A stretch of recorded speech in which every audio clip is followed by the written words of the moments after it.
So welcome back to the channel, everybody. Thanks again for tuning back in. This is part 6 of the NES collection. If you haven't done so yet, why don't you take some time, go back, take a look at parts 1 through 5. Again, this is just a way for me to catalog or visually catalog, and that way I can update my spreadsheets and thus prevent me from buying doubles, which I've done on numerous occasions.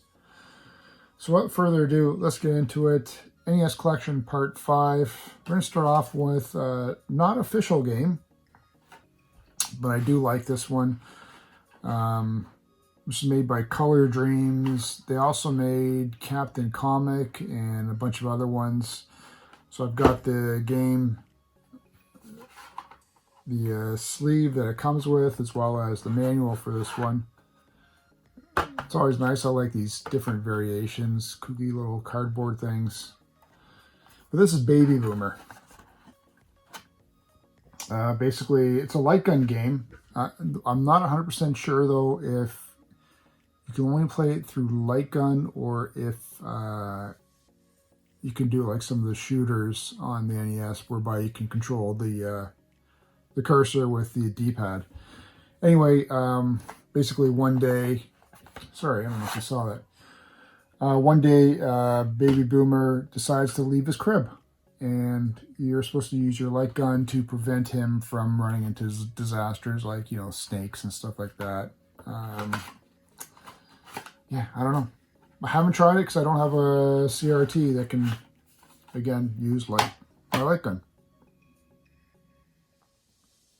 So next is a game by Konami. This is Stinger. And it is a shooter game. What's different about this one, though, is there's 7 stages, and I forget the exact numbers, but like say, like, for example, like stages 1, 3, and 7 are vertical scrolling, and the other stages would be like a side-scrolling shooter. So, and I think it was released in Japan under the name Twin Bee, I believe. Anyway, a fun shooter game. Konami, can't go wrong with this one. Next is a game. This was a pickup from this year, from 2020. This is called Palometes, and it's not one that I've came across very often. That's why I just decided to grab it. There's a variety of games on there, but it uses dice, sort of like, I don't want to say like domino style, but you know, you roll the dice. Fun game based on an arcade version. Joust. I'm used to playing the arcade version for this one. I can't recall if the NES one is very good or not. I don't want to say it's great or anything. It's probably not, but basically you're flying around on an ostrich trying to... I'd compare it to something like Balloon Fight. Where you're trying to eliminate the enemies and knock them off their opposing birds, and there's like eggs that you have to collect. This was when I was doing my Tengen collection. I was on a kick to sort of accumulate all the Tengen-based games, but this style, right? In the actual Tengen carts. This is Super Sprint. So I was doing like making like the custom labels and then putting them in the packaging. I was going to have like a nice display of all my Tengen games like that. So Super Sprint, fond memories of this one. NES version, I'm not super crazy about. I prefer the arcade version because of the style of gameplay that it allowed you to do, which was... I can close it. It had the multiple steering wheels on the arcade unit, and the style of control was fantastic. It was I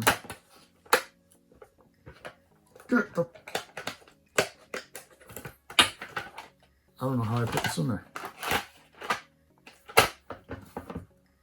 All right. Anyway, as I was saying, the style of gameplay was really good because I liked the steering wheel option whereby, you know, with the tracks, it's always hard to turn your car with the D-pad, but with the arcade steering wheel, you could just hoof on it, it would spin like this, but your car wouldn't go out of control. It would just do a nice calculated skid around the track.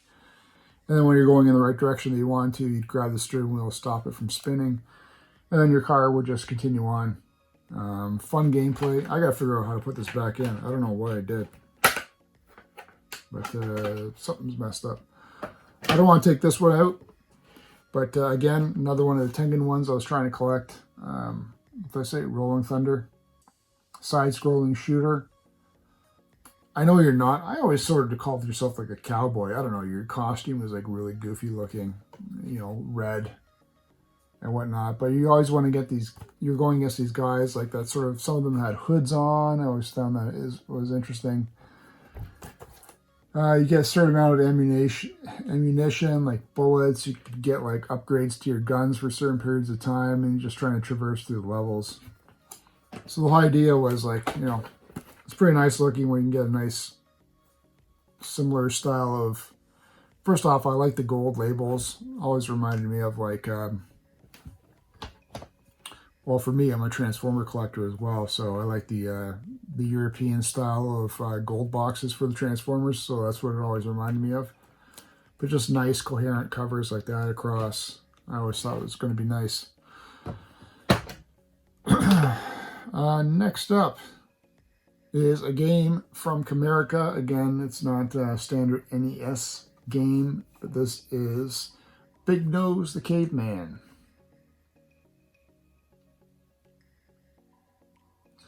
It's one of those ones that has the toggle switch on the back there. What was that for again? You switch it to one position if the other position didn't work, and I think that was to help bypass some sort of protection code for the NES. I don't know. Anyway, you're a caveman, and you're running through the islands trying to find your dinner because you're super hungry. And then you can also, you pick up bones as you're playing to go to certain shops to buy various items that can upgrade your abilities and whatnot. So, I don't know. I just picked it up because it was goofy looking. Black cart game. Baseball. Fun game. It's no bases loaded. But if you like those old school pixelated graphics like that, then it's right up your alley. This next game I enjoyed just because I like these sort of styles of gameplay, tactical, military per se, but this is Silent Service. This was a rental back in the day. Was it a rental? I think it was a rental. Yeah, so you're in a submarine just trying to take out your enemies. The cool part about this next one was it came with 3D glasses, and I think that was part of the. I can't recall any other game that used the 3D glasses, but that probably gave it away, right? Rad Racer. Fun game. This was. Geez, I want to say I bought this back in the day. I can't remember. I distinctly remember the 3D glasses and opening up the cardboard box. So it definitely wasn't a rental. But I since don't have it, so I don't know what would have happened to it. I just remember liking the driving style of it. I never was big into the 3D part. But the way the graphics were done like that style really appealed to me. Don't know much about this next one except for the fact that, well, first off, it's Pipe Dreams. And you're trying to maneuver these pipes to prevent the green goo from coming out. Stupid concept. FCI game, Lunar Pool. It's weird because FCI, I'm more familiar with them with, do I have it here? Yes. All right. I'm more familiar with FCI not making this style of game, but when I think of FCI, that's what I think of. Ultimate, which one is this? Quest of the Avatar. So this is my loose copy for playing. I've got the boxed one on the shelf. to me, this is FCI. Anyway, Ultima, fantastic role-playing game, one of my favorites. Played them on the PC first before the NES. I don't remember which. I think it was before. Anyway, may have been after. But Lunar Pool, while you're just playing pool with sort of like space style of gameplay. I don't know. Stupid. Golf. Okay, next is another game that I can't really play, but it is a light gun game, To the Earth. So the object of this one is to destroy incoming enemy spacecraft, bombs, etc. With your light gun. The view is cockpit style, so you've got a couple of your gauges at the bottom, and the rest is the open screen, and then use your light gun. We only say. This was a fun one. I remember renting this and enjoying this one back in the day. SNK's Lee Trevino's Fighting Golf. Fun golf game. Really well done. Party game. Anticipation. This was definitely a rental. Just various things you can play in it. I don't recall exactly. Stupid little party. Probably like trivia games and matching games.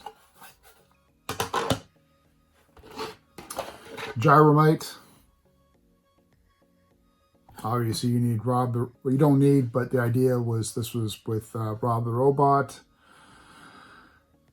And you could play two-player, whereby Rob would help you move your man throughout the screen by you get to a certain point, and you're blocked by a pipe, or whatever you want to call it, an obstacle, and you need to lower it, or maybe raise it so you can cross.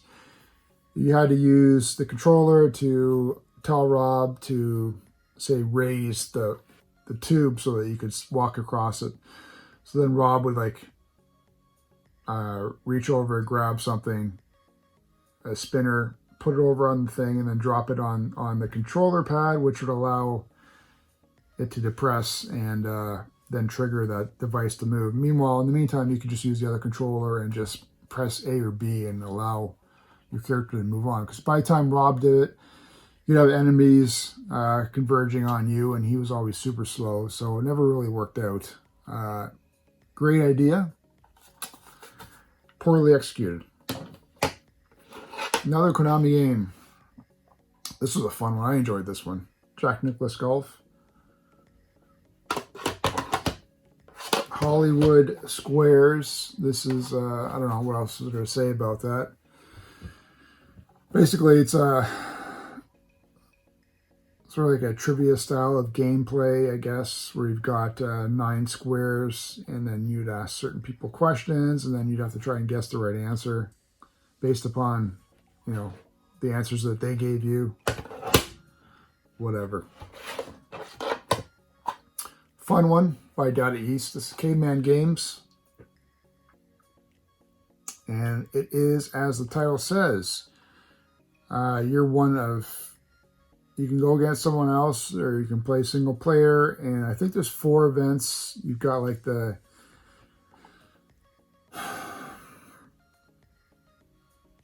You had to do like a pole vault over like a Tyrannosaurus Rex, and if you missed, like he would eat you. There was the cave woman hair toss, where you would grab a cave woman by the hair, spin around in a circle, and then release her. And then depending how far she got, you would get points. You know, that sort of barbaric stuff. Fun, but you know. We have Othello. It's the game Othello, guys. I don't want to say it's like checkers, but you're supposed to... One person's black, one person's white, and you're supposed to flip over your opponent's chips to match them, to have them match whatever color you are, and then the most wins.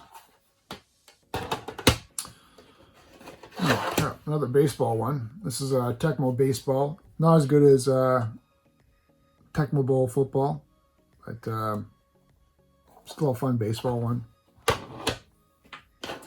Hogan's Alley, light gun shooter game. This was definitely a rental back in the day, and I really enjoyed it. It was hoops. Now, I don't remember if it was just one-on-one or if it was... I think you could do like 3-on-3 sort of style. I think mainly it was just one-on-one style of gameplay basketball. Another one of the Milton Bradley games. This is California Games, and it's just a bunch of California-based style of events to play. Like there was surfing, there was biking, BMXing, skateboarding, and some other ones I can't recall. All right, next is a game called Roller Games, based on the TV show. It's a side-scrolling platform game. Basically, you sort of have the likeness of some of the players in the game, as well as the team names. And so there's been a plot to like sort of sabotage the sport. And what you have to do is you have to pick 3 other players, and you're side-scrolling action. You're on your rollerblades. You have to avoid obstacles and get to the end of the stage and beat the bosses. I don't know. It's kind of stupid the way the way they do it with you being on rollerblades. It's not very good at all. Not very fun. Okay, next is a game from HAL, and this is called Air Fortress. So basically, in this game, you're a society. You recently just learned how to do like sort of like space travel. So you're off exploring, and then you realize, or you come across these massive flying, they almost look like flying cities or something, and as they're traveling through the universe, they're just sucking everything up, using up all the resources. So your society decides to send one little spacecraft out to stop them, and he has to go through all these different fortresses, destroying them from the inside out.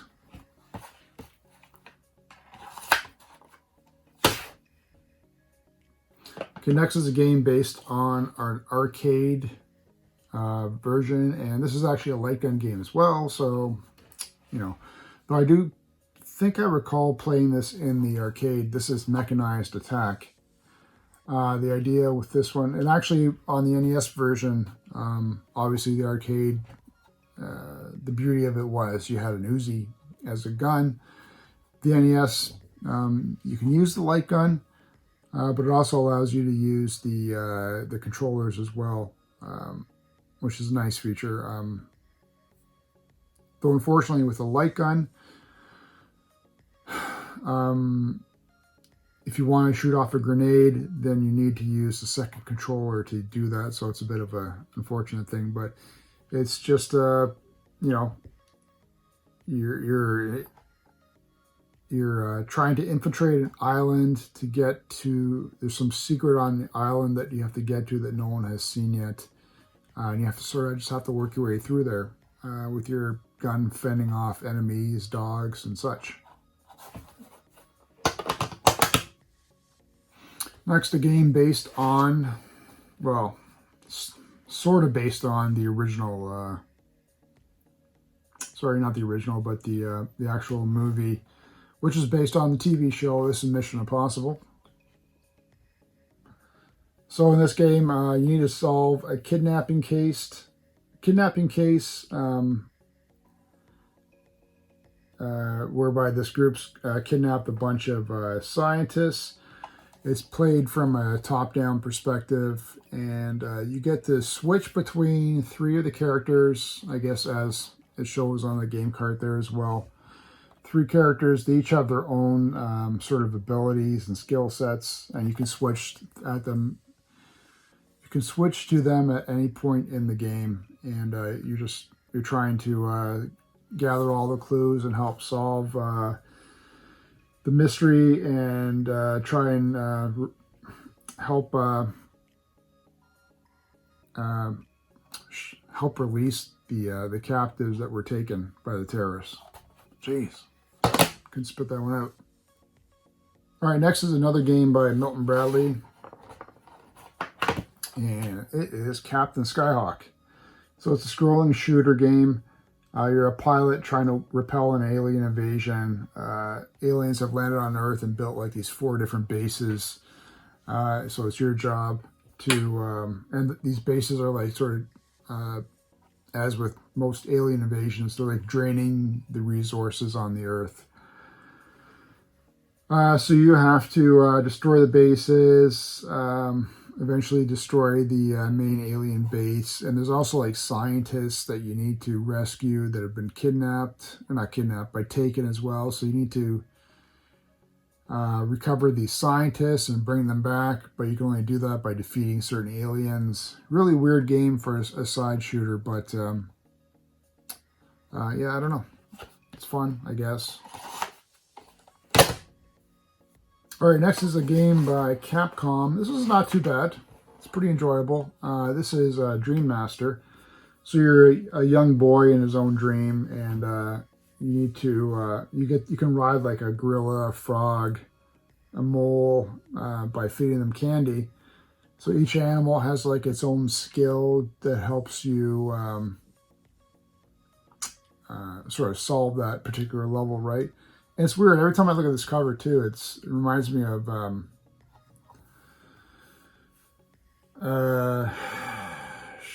Peter Pan. Sorry, you know, it's got like it's got the Disney style of graphics or animation here, or artwork. Alligators are very Peter Pan style. You got the little boy floating on the bed. Anyway, you have to go to Nightmare Land and to defeat the evil guy there and return the king back to Slumberland so you can go back to sleep. A few more. A few more left, guys. Robin Hood, Prince of Thieves. Saw the movie in the theater. Enjoyed it back then. I don't enjoy this game. Really, just bad gameplay in general. Next is Solar Jetman by Trade West. So in this game, you're flying your spacecraft through caverns on various planets, looking for pieces of the Golden Warship. It's a horizontal side view, but what's interesting with this one is, say they conquer 12 alien worlds. So as I was going to say there, each world or each sort of planet has its own sort of special gravitational feature which affects your ship, so you have to change your style of gameplay for each world that you go to. So that's sort of interesting. Skate or Die 2. Well, if you play the first Skate or Die, it's pretty much the same thing. A skateboarding game. Next is a Taxan game, and I don't know. I'm on the fence about this one. This is Mystery Quest. Basically, you're on your quest to become a wizard, and as you progress through the game, you get various powers. It grants you different abilities. You know, you get to shoot magic and whatnot. There's bosses that are encountered in dungeons or castles. I don't know. It's a fun style of, cartoony style of graphics and gameplay. It's okay.